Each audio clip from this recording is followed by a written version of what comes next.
धर्मराज युधिष्ठिर कहने लगे कि हे भगवान, कार्तिक कृष्ण एकादशी का क्या नाम है, इसकी विधि क्या है, इसके करने से क्या फल मिलता है, सो आप विस्तार पूर्वक बताइए। भगवान श्री कृष्ण बोले कि कार्तिक कृष्ण पक्ष की एकादशी का नाम रमा है। यह बड़े बड़े पापों का नाश करने वाली है। इसका महात्म्य मैं तुमसे कहता हूँ, ध्यान पूर्वक सुनो। हे राजन, प्राचीन काल में मुचुकंद नाम का एक राजा था। उसकी इंद्र के साथ मित्रता थी और साथ ही यम, कुबेर, वरुण और विभीषण भी उसके मित्र थे। यह राजा बड़ा धर्मात्मा, विष्णु भक्त और न्याय के साथ राज करता था। उस राजा की एक कन्या थी जिसका नाम चंद्रभागा था। उस कन्या का विवाह चंद्रसेन के पुत्र शोभन के साथ हुआ था। एक समय वह शोभन ससुराल आया। उन्हीं दिनों जल्दी ही पुण्यदायिनी एकादशी रमा भी आने वाली थी। जब व्रत का दिन समीप आ गया तो चंद्रभागा के मन में अत्यंत सोच उत्पन्न हुआ कि मेरे पति अत्यंत दुर्लभ हैं और मेरे पिता की आज्ञा अति कठोर है। दसवीं को राजा ने ढोल बजवाकर सारे राज्य में घोषणा करवा दी कि एकादशी को भोजन नहीं करना चाहिए। ढोल की घोषणा सुनते ही शोभन को अत्यंत चिंता हुई और उसने अपनी पत्नी से कहा कि हे प्रिय, अब क्या करना चाहिए? मैं किसी भी प्रकार भूख सहन नहीं कर सकता। ऐसा उपाय बतलाओ कि जिससे मेरे प्राण बच सके, अन्यथा मेरे प्राण अवश्य चले जाएंगे। चंद्रभागा कहने लगी, हे स्वामी, मेरे पिता के राज में एकादशी के दिन कोई भी भोजन नहीं करता। हाथी, घोड़ा, ऊंट, बिल्ली, गौ आदि भी तृण, अन्न, जल आदि ग्रहण नहीं कर सकते। फिर मनुष्य का तो कहना ही क्या है। यदि आप भोजन करना चाहते हैं तो किसी दूसरे स्थान पर चले जाइए, क्योंकि यदि आप यहीं रहना चाहते हैं तो आपको अवश्य ही व्रत करना पड़ेगा।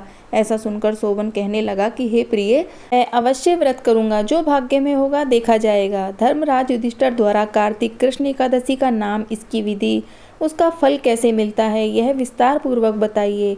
ऐसा पूछने पर भगवान श्री कृष्ण बोले कि कार्तिक कृष्ण पक्ष की एकादशी का नाम रमा है। यह बड़े बड़े पापों का नाश करने वाली है। इस प्रकार से विचार कर शोभन ने व्रत रख लिया और वह भूख व प्यास से अत्यंत पीड़ित होने लगा।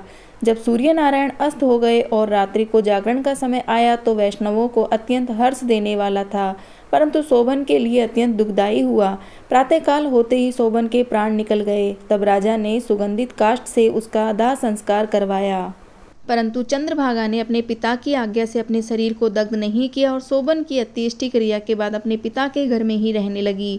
रमा एकादशी के प्रभाव से शोभन को मंद्राचल पर्वत पर धन्य धान्य से युक्त तथा शत्रुओं से रहित एक सुंदर देव पुत्र प्राप्त हुआ। वह अत्यंत सुंदर रत्न और वैदुर्य मणि जटित स्वर्ण के खंभों पर निर्मित अनेक प्रकार के स्फटित मणियों से सुशोभित भवन में बहुमूल्य वस्त्राभूषणों तथा छत्र व चंवर से विभूषित गंधर्व और अप्सराओं से युक्त सिंहासन पर आरूढ़ ऐसा शोभायमान होता था मानो दूसरा इंद्र विराजमान हो। एक समय मुचुकंद नगर में रहने वाले एक सोम शर्मा नामक ब्राह्मण तीर्थ यात्रा करता हुआ घूमता घूमता उधर जा निकला और उसने शोभन को पहचान कर कहा, यह तो राजा का जमाई शोभन है। उसके निकट गया। शोभन भी उसे पहचान कर अपने आसन से उठकर उसके पास आया। प्रणाम आदि करके कुशल प्रश्न किया। ब्राह्मण ने कहा कि राजा, मुचुकंद और आपकी पत्नी सकुशल से हैं। नगर में भी सब प्रकार से कुशल हैं, परंतु हे राजन, हमें आश्चर्य हो रहा है। आप अपना वृतांत कहिए कि ऐसा सुंदर नगर जो न कभी देखा न सुना, आपको कैसे प्राप्त हुआ? तब शोभन बोला कि कार्तिक कृष्ण की रमा एकादशी का व्रत करने से मुझे यह नगर प्राप्त हुआ, परंतु यह अस्थिर है। यह स्थिर हो जाए ऐसा उपाय कीजिए। ब्राह्मण कहने लगा कि हे राजन, यह स्थिर क्यों नहीं है और कैसे स्थिर हो सकता है, आप बताइए, फिर मैं अवश्य में यह उपाय करूंगा। मेरी इस बात को आप मिथ्या न समझिए। शोभन ने कहा कि मैंने इस व्रत को श्रद्धा रहित होकर किया है, अतः यह सब कुछ अस्थिर है। यदि आप मुचुकंद की कन्या चंद्रभागा को यह सब वृतांत कहें तो यह स्थिर हो सकता है। ऐसा सुनकर उस श्रेष्ठ ब्राह्मण ने अपने नगर लौटकर चंद्रभागा से सब वृतांत कह सुनाया।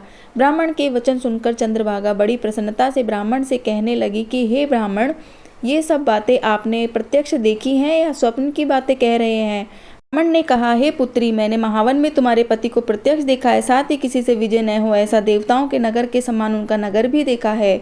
उन्होंने यह भी कहा कि यह स्थिर नहीं है। जिस प्रकार वह स्थिर रह सके सो ऐसा उपाय करना चाहिए। चंद्रभागा कहने लगी, हे विप्र, तुम मुझे वहां ले चलो। मुझे पतिदेव के दर्शन की तीव्र लालसा है। मैं अपने किए हुए पुण्य से उस नगर को स्थिर बना दूंगी। आप ऐसा कार्य कीजिए जिससे उनका हमारा संयोग हो, क्योंकि वियोग को मिला देने वाला महान पुण्य है। सोम शर्मा यह बात सुनकर चंद्रभागा को लेकर मंद्राचल पर्वत के समीप वामदेव ऋषि के आश्रम पर गया। वामदेव जी ने सारी बात सुनकर वेद मंत्रों के उच्चारण से चंद्रभागा का अभिषेक कर दिया। तब ऋषि के मंत्र के प्रभाव और एकादशी के व्रत से चंद्रभागा का शरीर दिव्य हो गया और वह दिव्य गति को प्राप्त हुई। इसके बाद बड़ी प्रसन्नता के साथ अपने पति के निकट गई। अपनी प्रिय पत्नी को आते देखकर शोभन अति प्रसन्न हुआ और उसे बुलाकर अपनी बाईं तरफ बिठा लिया। चंद्रभागा कहने लगी कि हे प्राणनाथ, आप मेरे पुण्य को ग्रहण कीजिए। अपने पिता के घर जब मैं 8 वर्ष की थी तब से विधि पूर्वक एकादशी के व्रत को श्रद्धा पूर्वक करती आ रही हूँ। इस पुण्य के प्रताप से आपका यह नगर स्थिर हो जाए और समस्त कर्मों से युक्त होकर प्रलय के अंत तक रहेगा। इस प्रकार चंद्रभागा ने दिव्य आभूषणों और वस्त्रों से सुसज्जित होकर अपने पति के साथ आनंद पूर्वक रहने लगी। हे राजन, यह मैंने रमा एकादशी का महात्म्य कहा है। जो मनुष्य इस व्रत को करते हैं उनके ब्रह्म हत्या आदि समस्त पाप नष्ट हो जाते हैं। कृष्ण पक्ष और शुक्ल पक्ष दोनों ही एकादशियां समान हैं, इनमें कोई भेद नहीं है, दोनों समान फल देती हैं। जो मनुष्य इस महात्म्य को पढ़ते अथवा सुनते हैं वे समस्त पापों से छूटकर विष्णु लोक को प्राप्त होते हैं।